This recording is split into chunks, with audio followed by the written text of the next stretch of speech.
Yo di punggol at yun, nandito ngayon tayo sa ating reaction video na kung saan nandito tayo sa channel ni Pinas News Insider. Subscribe kayo dyan mga kabalit. Sa teto na nga no, kakapasok lang tapos laban sa palasyo, nagbaliktaran na VP Sara lalong lumakas sa AFP General. Sa yun pala lamang ito reaction video lamang. Bahala na kayo kung maniniwala kayo. Hindi at yun, play na natin. Ito ang balita ngayon, trending at pinag-uusapan ngayon sa mundo ng social media. Ang di umano'y balitang sadyang tunay talaga na walang baho ang hindi alingasaw at hindi natutulog ang katotohanan laban sa kasinungalingan ng gobyernong ngagwa ni Marcos Jr. Dahil habang na nagsalita na rin ang spokesperson ng Armed Forces of the Philippines na si retired Marine Major General Edgar Arevalo sa publiko. Pero bago ang lahat, kung bago ka pa lamang sa aming channel, please huwag kalimutang mag-like, subscribe at i-click ang notification bell para mas maging updated ka pa lalo sa lahat pa ng bagong video na i-upload namin. At eto na nga mga kababayan, hindi naman nakapagpigil pa at matapang na nagsalita na rin ang dating spokesperson ng Armed Forces of the Philippines na si retired Marine Major General Edgar Arevalo sa publiko. At ayon pa sa kanya, dapat maging handa at bukal sa loob ni Pangulong Marcos na ialay ang ultimate sacrifice. Ito ang matapang at mabigat na pahayag na bumungat sa pinakabagong kolom ni retired Marine Major General Edgar Arevalo, dating tagapagsalita ng Armed Forces of the Philippines sa The Manila Times. Sa kanyang salaysay na The Ultimate Sacrifice, hindi nagpaligoy-ligoy si Arevalo sa paglalatag ng kanyang konklusyon. Ang kasalukuyang krisis ng tiwala sa pamahalaan ay hindi marisolba ng retorika, press conference o mga komisyong walang pangil. Mga malalaking isda, malaya pa rin. Binuksan ni Arevalo ang kanyang kolom sa obserbasyong ika-4 na araw na ng 2026. Ngunit nananatiling malaya ang mga tinaguriang big fish sa likod ng malawakang flood control scandal. Habang ang karaniwang Pilipino ay umaasang may mananagot bago matapos ang nakaraang taon. Ang mga umano'y sangkot ay tila nagdiwang pa ng Pasko at bagong taon sa karangyaan. Dito nga ng mga kadipunggol natin, no, naniniwala ba kayo na talagang marami na sa mga AFP natin na talagang humihingi na rin ng hustisya dito nga sa mga nangyayari sa ating bansa patungkol na lalong-lalo na no, sa korupsyon na nagaganap dito o talagang marami na rin gusto bumaliktad o talagang mag-withdraw ng suporta dito nga no sa ating Pangulo. No, naniniwala ba kayo rito o talagang solid pa rin ba ang suporta ng ating hukbong sandatahang lakas dito nga no sa ating Pangulo? At yun, tuloy pa natin. Isang malinaw na kabaliktaran ng pangakong binitawan ng Pangulo, kredibilidad na tinatangay ng baha. Ayon kay Arevalo, nagsimula sa maling direksyon ang panawagan ni Pangulong Ferdinand Marcos Jr. para sa transparency at accountability sa kanyang ika-4 na sona sa pagtalakay umano ng Pangulo sa katiwalian na parang hindi siya bahagi ng gobyerno. Mabilis na nabura ang kredibilidad ng kanyang mga salita nang ilantad ng mga baha ang GO substandard at bayad ngunit hindi tapos na flood control projects sa iba't ibang panig ng bansa, mula soundbite patungong sa pangpolitikang sakuna. Ang inaasahang malakas na anti-corruption pitch sa SONA ayon kay Arevalo ay nauwi sa simula ng isang pangpolitikang krisis nang mapilitang magsagawa ng mga site inspection ng Pangulo kasama ang media. Doon naging malinaw ang lawak ng problemang matagal umanong naitago. Sa halip na magbunga ng malinaw na pananagutan, naging mitsa ito ng mas malawak na galit at pagdududa ng publiko. Isang komisyong walang ngipin. Binatikos din ni Arevalo ang pagbuo ng Independent Commission for Infrastructure ICI na ani ay mabilis na naging toothless tiger. Wala itong sapat na kapangyarihan, pondo at mga kasapi upang tunay na makapag-imbestiga at makapagpanagot para sa kanya. Malinaw na nilikha ito upang pakalmahin ng publiko, hindi upang maghatid ng hustisya. Selective justice at red flags. Tinukoy rin ni Arevalo ang umano'y double standard sa pagpapatupad ng batas. Ang ilang high-profile personalities ay pinayagang makalabas ng bansa sa ngalan ng due process habang ang mga hayagang kritiko ng katiwalian ay nahaharap sa banta ng kaso, sedisyon o pagkawala ng pensyon para sa kanya. Ito ay malinaw na senyales ng selective justice. bumababang tiwala ng bayan. Ibinahagi rin sa kolom ang resulta ng survey kung saan makikitang patuloy ang pagbagsak ng approval at trust rating ng Pangulo. Ayon kay Arevalo, hindi na ito ang simpleng issue ng imahe, kundi ng moral, authority at kakayanang mamuno. Hanggat walang tapat, malaya at walang pinipiling imbestigasyon at pananagutan, lalo lamang umano itong lalala ang panawagan sa ultimate sacrifice. Sa huli, iginiit ni Arevalo na ang tanging paraan upang maibalik ang tiwala ng bayan ay ang sukdulang sakripisyo, isang panawagan na bihirang marinig mula sa isang retiradong general. Para sa kanya, ang tunay na pagmamahal sa bayan ay hindi nasusukat sa talumpati o slogan, kundi sa kahandaang managot kapag ang pamumuno ay bigong maghatid ng katarungan. Ang iniwang tanong ni Arevalo ay tahimik ngunit mabigat. May leader bang handang basahin at sundin ang malinaw na writings on the wall, o mananatili itong babala na hindi kailanman papansinin? Unquote. Dami na namang issue nito si Boying. O, pambira. Vloggers naman ang hahabulin ngayon. At iba pa. O, sige, pag-usapan natin.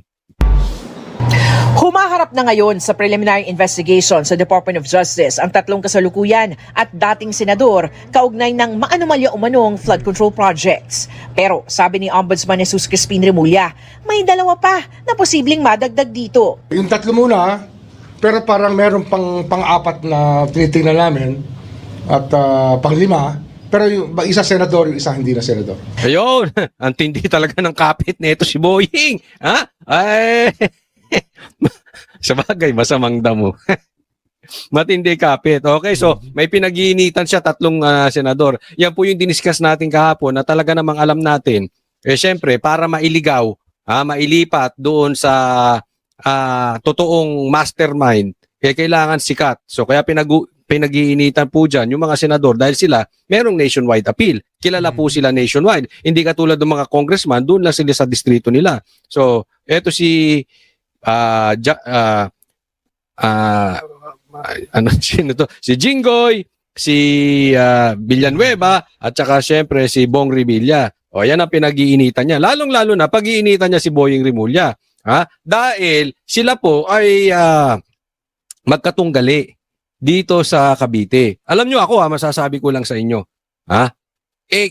Sinasakop na po tayo ng Remulla. Hindi lang po Cavite. Sinasakop na po ng Remulla ang buong Pilipinas. Kita mo, dalawa na sila magkapatid doon. 'Di ba? Parehas na sa executive. That is very dangerous. Ombudsman, tapos pinaplano pa nung isa maging presidente. Delikado po 'yan. Kaya nga ako ang masasuggest ko, dapat magtulong na yung tatlo. Yung tatlo diyan sa Cavite. Ang Revilla, Tolentino, at saka itong Barsaga. Sa bagay, itong Remulla, wala naman itong binatbat sa mga Revilla. Sa Revilla pa lang, talo na. Tingnan nyo na lang. Tingnan nyo naman ang mga anak ng Revilla, di libre. May mga abogado. Nakita nyo, may mga binatbat. Meron talaga nito. Yung anak ni Boying, sumabit pa nga yan sa di ba? High grade kush. Di umano, di ba? Totoo naman. Wag na natin itanggi. Nangyari naman po talaga. Ito naman talaga yung katotohanan na talaga umanong yung anak ni Boying Remulla nga talagang sumabit ito sa illegal na droga sa ating bansa, na kung saan yan nga ang isa sa mga binabato laban din dito kay Boying, yung patungkol umano sa kanyang anak na talagang nadawit dito nga sa illegal na droga na to. At yun, tuloy ba natin? Talaga yan. Tama ba, Boying? Di ba? So, but napawalang sala naman, syempre, sino po bang nakaupo? But, ayan po ang kwento. Pinag-iinitan po itong tatlong senador. Ngayon, meron pa rin madadagdag. Pero ito masasabi ko sa inyo, nabuhay na naman si Boying, anak ng Teteng. Ang lupit mo talaga, Boying. Hindi na sila pinangalanan ni Remulla, pero ilang mga senador at dating senador, pati na mga kongresista ang sumasailalim ngayon sa fact-finding investigation ng Ombudsman. Kapag nakitaan sila ng basehan, saka sila isa sa ilalim sa preliminary investigation, kung saan bibigyan sila ng pagkakataong sagutin ng mga alegasyon at magsumite ng kanilang mga ebidensya. Alam mo kasi ang malaking problema dito, si Boying kasi ombudsman na politiko. Dapat talaga bawal yan. Actually, ito yung isa sa pinakamadaldal na ombudsman. Mahilig sa press con. Kaya nga naman, yung patungkol sa sakit niya, kasalanan niya rin yan. Mamaya i-explain natin, no? Pero ombudsman na siya, politiko pa. Tapos, ang balita natin, yung pinalit sa kanya na SOJ, sanggan dikit din niya. So, hawak na nila. No? Alam naman natin yung mga yan, magkakakampi na yan. Katanga mo na lang kung hindi mo nakikita na talagang pinagtatakpan nitong mga ito ang mastermind na si Tambaluslos at saka si Bongbong Marcos. Mamaya darating po tayo dyan. Okay? I-explain nating mabuti. Pero obviously, kaya nga sinasabi ko, dapat yung mga taga Cavite, nagtutulong-tulong na rin kayo. Diba? Ano yan? Sabuatan yan. Mamaya, explain ko, pati nga, naku, baka mamaya, ay naku. At kung may sapat na ebidensya, saka sila sasampahan ng kaso. Sabi rin ni Remulla, magiging matipid na raw siya sa pagbibigay ng mga detalye kung kailan magsasampa ng kaso at posibleng maglabas ng arrest warrant. Kasi it's misinterpreted and some people want to push the issue more and try to put a date. I will not do that. Tapos na tayo ron. Kasalanan mo. Sino ba may kasalanan? Di ba? May pagkaloko rin to si Boying. Kasi nga, kaepal mo. Di ba? Announce ka ng announce. Kaya nga ang tawag ko sa iyo, Mr. Announcement. Gawain mo na yan kay Banta, gawain mo na yan kay Tebes. Wala pa man din. Nag-a-announce ka na, pati nga yung warrant of arrest na sinasabi nyo na galing sa ICC kay Bato. Kaya nga ang tawag sa inyo ni Aimee dyan, puro kayo pananakot lang. Di ba? Kung meron, saka ka mag-announce. Tapos ngayon sasabihin mo na misinterpret. Alam mo, magpakalalaki ka, Boying. Ito lang masasabi ko, pakalalaki ka, assume responsibility. In the first place, ikaw yun eh. Hindi naman dapat ganyan ng ombudsman. Announce ka rin ng announce. Di ba? Tapos pagka nai-intercept yung announcement mo, parang kasalanan pa ng iba.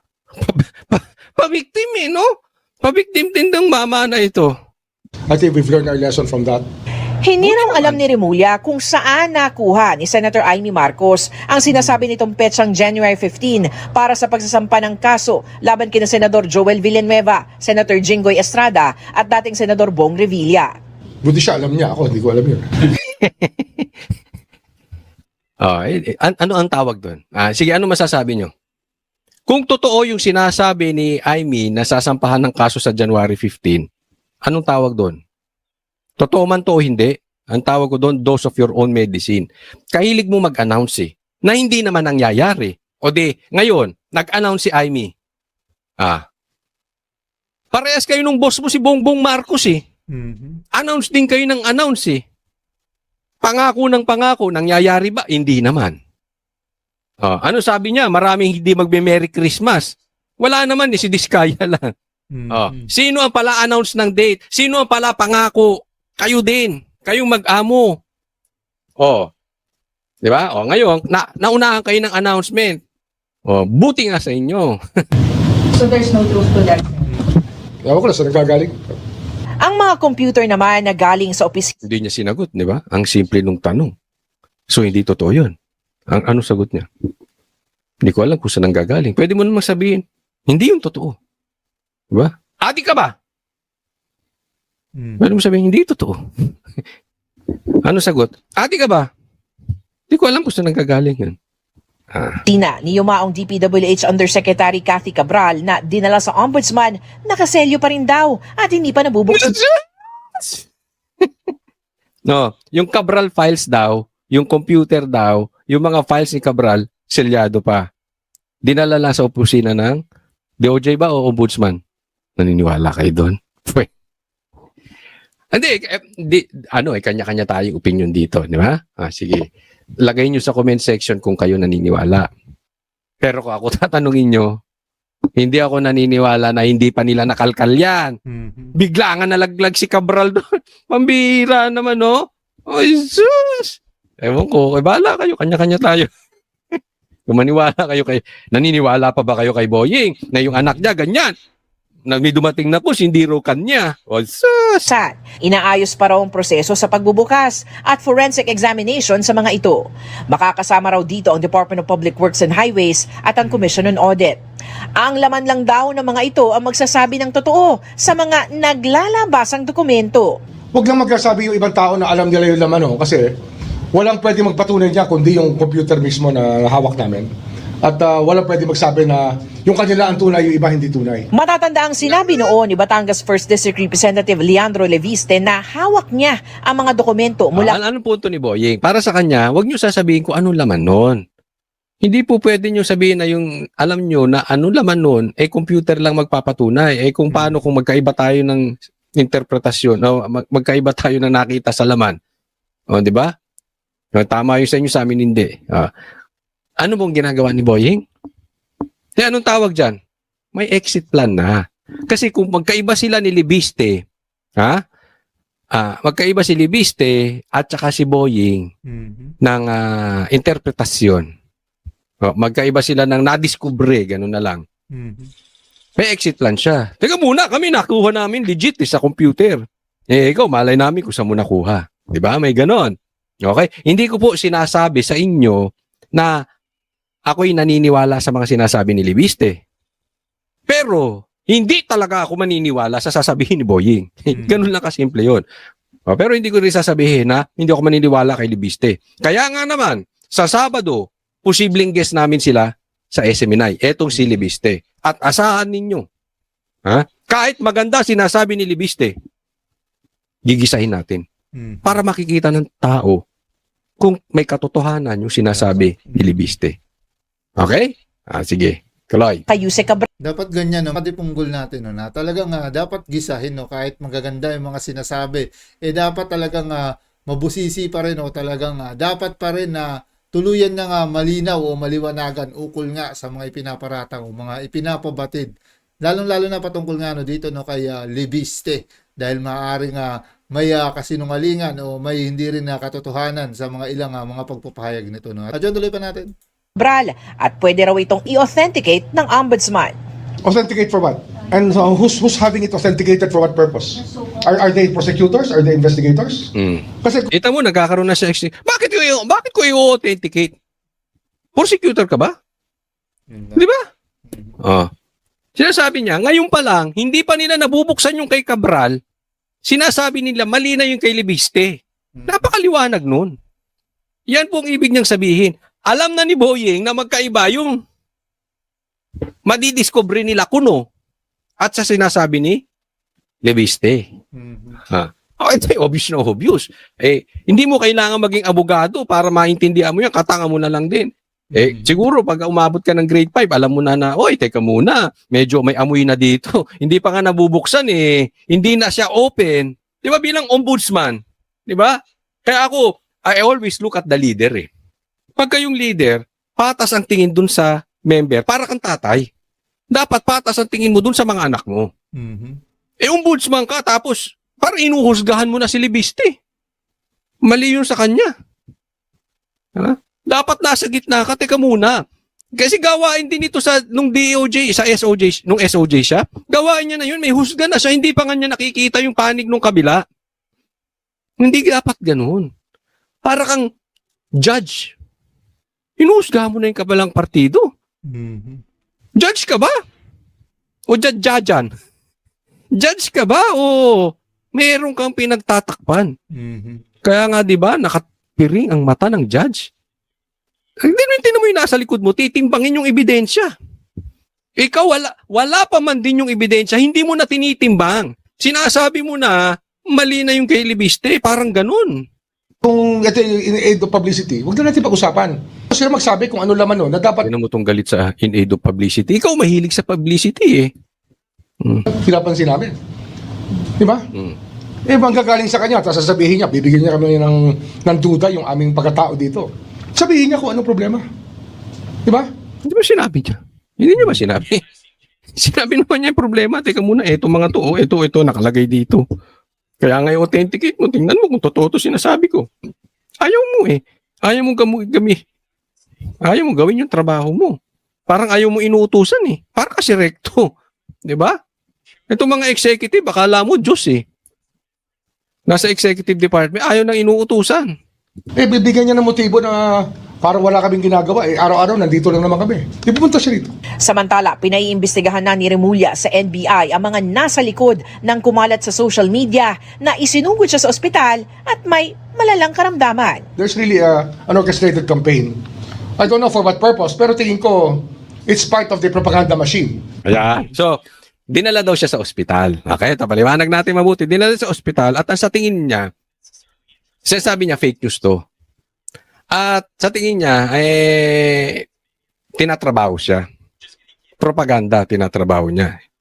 Tinatrabaho siya. Kung bakit nachichismis siya ng ganon. Yan yung sinasabi ko na dapat nagpapakalalaki si Ombudsman. Hindi siya dapat balat sibuyas. Bilang nasa executive department ka, kayo po ay empleyado ng gobyerno. Nandiyan na po kayo. Tama. Dapat tinitingnan mo. Ano ba yung pagkakamali ko? Bakit gusto ng taong bayan mamatay ako? Hindi, ganun lang. Simple yun eh. Di ba? Si PRRD, wag naman sana, pero kikita naman natin ng pangangatawan. Halos konti na lang kukunin. Malapit na. Pero ayaw ng taong bayan pinaglalaban si PRRD. Ikaw, konting balita na na-hospital ka, di umano. Parang gusto nilang mamatay ka na. Di ba? Bakit ganun? Dapat tingnan mo rin yung sarili mo. Baka may pagkakamali ka. Bilang opisyal, public official, hindi ka dapat matatampuhin. Ito ka na naman hahabulin mo na naman yung mga vloggers. Ito hindi ko pinagtatanggol yung vloggers dahil kasama ko doon. Hindi po ako nagpakalat niyan. Sa katunayan, hindi ko sinakyan yan. Bakit? Kasi alam ko na yung gawain sa kabilang kampo, sa kabilang parlor. Yung mga trolls, magpapalabas sila ng fake news, tapos pag pinick up ng DDS, sasabihin, fake news. Mag-iingat po tayo. Hindi ko po sinasabi na fake news na na-hospital siya. Okay? Pero maingat na ako sa ganyan. Kasi gagawa sila talaga para ma-divert doon sa mga mastermind na nasa Congress, na nasa executive, yung ghost projects na kukuha po natin. So hindi ako palasakay ng palasakay, hindi ko sinakyan yan. Ang sinabi ko lang dyan, kasalanan mo, Boying. Bakit? Kasi replay na po yan. Naaalala mo? Dati, itinatanggi mo na ospital ka at naoperahan. Pero halatang halata, bigla kang nawala. Ikaw si Mr. Preskon. Preskon ka ng preskon ka ng preskon ng preskon. Biglang yung si Utoy yung spokesperson mo na si Utoy, ang nagsasalita. Hindi nahalata ng taong bayan. Di ba? Nagduda sila ngayon. Itinanggi. Tapos bandang uli, tinanggap din. Inamin din. Same scenario ngayon. Bigla kang nawala. Ikaw si Mr. Announcement. Si Mr. Preskon ka, bigla ka hindi nagpe-preskon. Mag-preskon ka, meron pang oxygen daw. But for me, that is not the issue. Ang sa akin, Ombudsman, hindi ka dapat balat sibuyas. Dito nga sa nagiging tila nga pagpapahayag dito ni Coach Oli kung naniniwala ba kayo na talagang itong sakit umano na sinasabi kay Boying is totoo ba o talagang may malubhang karamdaman ba ito si Boying na kung saan tila nga ba umano nagiging balat sibuyas ito dahil sa mga nagiging paratang laban nga dito kay Secretary Boying. At yun, tuloy pa natin. Tingnan mo. Ano bang nagawa kong mali sa bayan natin? Bakit parang tinatrato? Ako hindi ko sinasabi ayokong mamatay ito. Kasi hindi po nasa akin ang paghuhusga ng buhay ng tao. Yan ay nasa Panginoon lang. Okay? So hindi ko siya uhusgahan kung kailan siya mamatay, kung bukas o after 200 years. Hindi na po sa kamay ko yan. Ang nasa kamay ko lang, sasabihin ko yung mali niya. Diba? Bakit gusto kanilang di umano sumunod kay Akop? Ganyan ang galit nila sa'yo. So, tingnan mo rin yung pagkakamali mo. Of some political fighters. Akala nila, maaawat ang hustisya pag nawala ako Hindi naman ganun yun Proseso to na nagsimula na Para sa Alam mo, totoo yung sinabi niya. Okay? Ito Kaya hindi ako nagpakalat nang malapit na siya. Hindi ko sinakyan yun. Bakit? Kasi akala ba natin yung problema natin kay Bongbong Marcos matatapos pag namatay ito? Tama.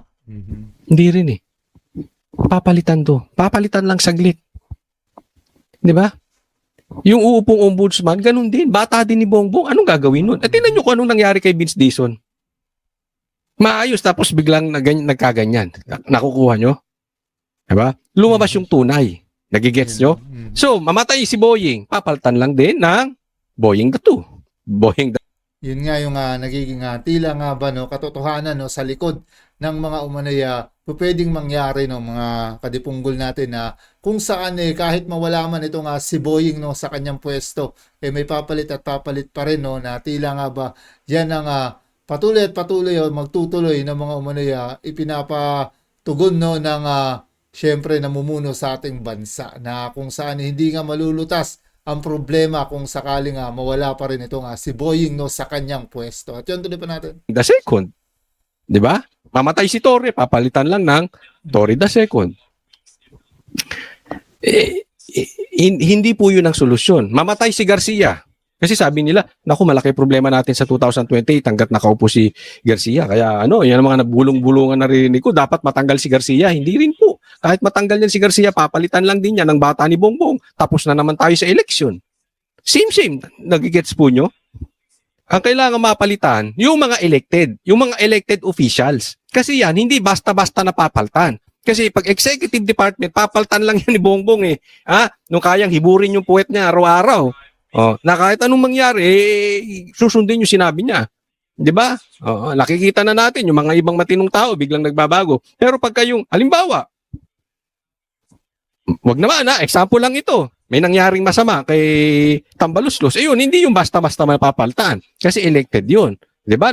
Nabawasan tayo ng isang buwaya.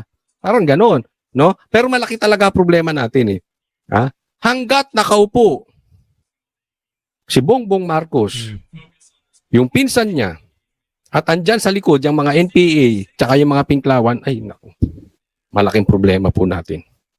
Saan ninyo? So, totoo yun, nag-agree ako doon kay Boying. Andyan pa rin. Yung problema natin sa ombudsman, andyan pa rin. Baka hindi lang kasing kasama ni Boying, pero ganun din yun. Puntahan natin itong Davao City ngayon. Alam mo, simula nung nakilala na napasok sa national to si PRRD, talagang lagi nang nababalita yung Davao. Pati nga hindi Davao City, pati yung Davao Oriental, parang naibibintang na rin kay PRRD. Pero tingnan natin ito. Balita po ito sa Davao City. Isa-isang inamoy ng K9 Narcotic Detection Dog ng PIDEA ang 11 parcel na nakumpiska mula sa warehouse ng isang courier company sa Bunawan, Davao City. Sa inspeksyon, 6 sa mga parcel ang inupuan ng K9, indikasyong positibo ito sa illegal na droga. At tumambad nga ang kontrabando ng buksan ito ng mga otoridad. Ngayon, so, sa madaling salita, may nahuling parcel na marijuana, ng droga sa Davao City. So, i-connect na naman nila yan. Kasalanan na naman ng Duterte. Kita nyo? May sindikato sa Davao. Sinasabi nilang pinakasipan Davao. Kasi, ang laki po ng naitulong ng Davao City doon sa laki ng tiwala ng buong Pilipinas sa Duterte. Simple lang naman kasi talaga ang politika Pag nakaupo ka doon sa lugar ninyo, pagandahin mo. Ayusin mo. Gawin mong safe. Pagtakbo mo sa national, mahal na mahal ka ng taong bayan. Bakit? May showroom ka, yung city mo, inayos mo. Paano ka mamahalin? Katulad nito si Bongbong, paano ka mamahalin? Ano nangyari sa Ilocos Norte? Ito si Romualdez, naayos ba niya yung syudad niya? Yung Davao, ako po ilang beses nang nakapunta dyan. Napakaganda talaga, napakatahimik. So ngayon, pilit nilang sinisira yung Davao kasi nakokonekta sa imain ng Duterte, maayos. So ngayon naman, parcel ng marijuana. Baka yan sa anak ni Boying. Hindi, baka lang naman baka lang. Kasi di ba yung anak niya nakatanggap ng parcel ng marijuana, high grade. Tapos, ang bilis-bilis, napawalang sala agad-agad.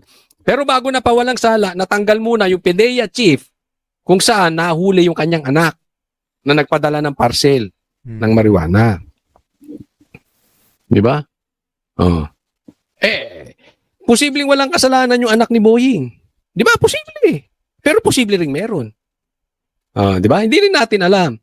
Kaya lang, may pinawalang sala tapos natanggal yung PIDEA chief.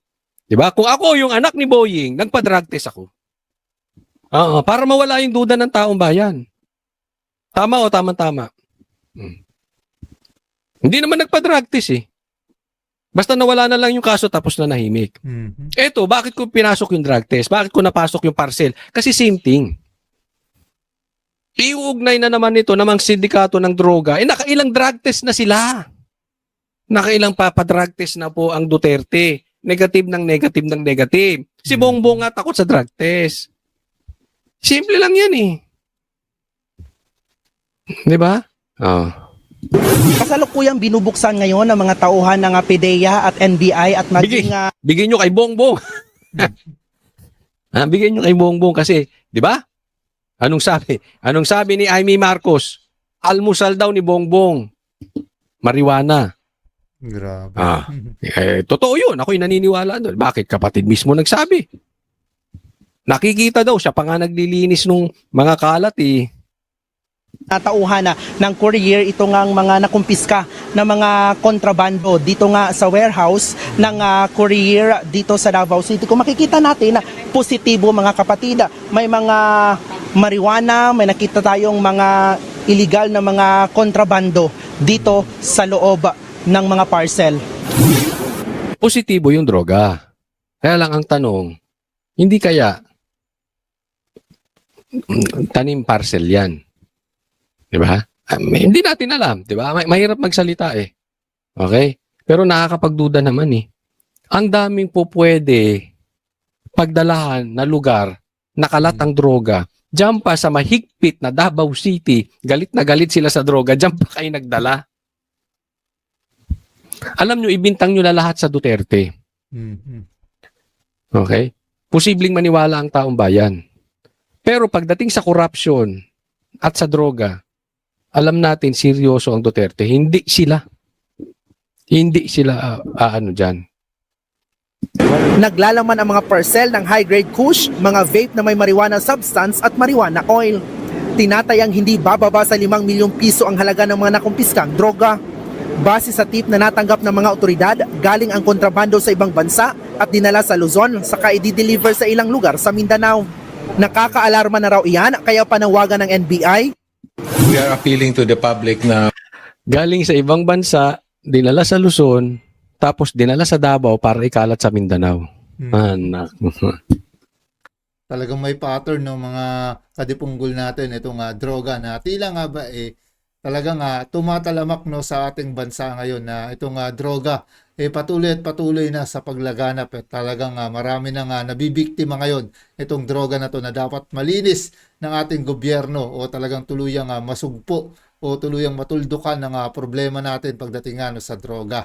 Na dito nga naisasaad nga patungkol na naman sa mga Duterte dahil nga na kung saan ito nakuha umano sa parte nga ng Davao City. No? At yun, tuloy pa natin. Ang layo sa katotohanan, ano? Kasi kung magpapadala ka nga ng droga at ikakalat mo sa Mindanao, of all places in Mindanao, meron namang lugar na maluluwag sa droga. Bakit sa Davao pa? Nakakatawa, no? Nakakatawa ito. Ewan ko, kayo ba naniniwala dito? Pero ako tatanungin ninyo. Napaka unprofessional nung pagkagawa ng balita.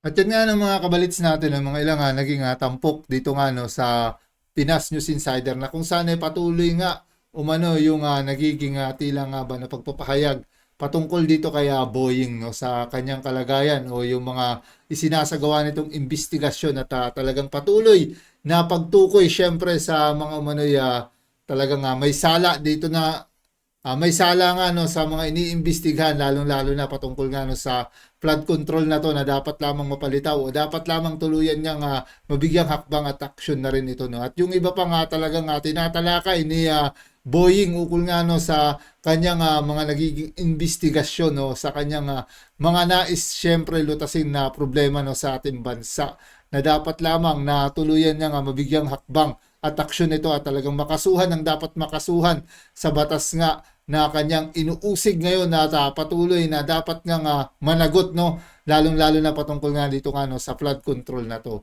At dyan yung patuloy din na talagang paglaganap ng droga sa ating bansa na kung saan umano natatagpuan na ito no dito sa Davao City na kung saan patuloy at patuloy umano sa mga nagiging hakbang o talagang nais umano nga tila nga ba sirain pa rin ang reputasyon patungkol nga sa droga, lalong-lalo na itong Duterte nga no, na dito nga talagang patuloy na sinusubok at talagang patuloy na umano binibigyang hakbang at tugunin umano itong mga ganyang gawain o talagang nais umano nga idikit na naman no, sa pangalan ng mga Duterte ito umano nga mga droga o yung mga hakbang laban o ukol nga sa nagiging hamon ngayon sa ating bansa patungkol dito sa talamak na droga na to na dapat masugpo at mabigyang hakbang na lalong-lalo na ng ating gobyerno at tuluyang masawata at maubos ang mga nagpapalaganap ng droga rito. No? At yung iba pang mga patungkol, mga pahayag at mga pagtugon dito. No? At kayo na lang bahala nga magkomento. Paano na naisip ay komento patungkol dyan.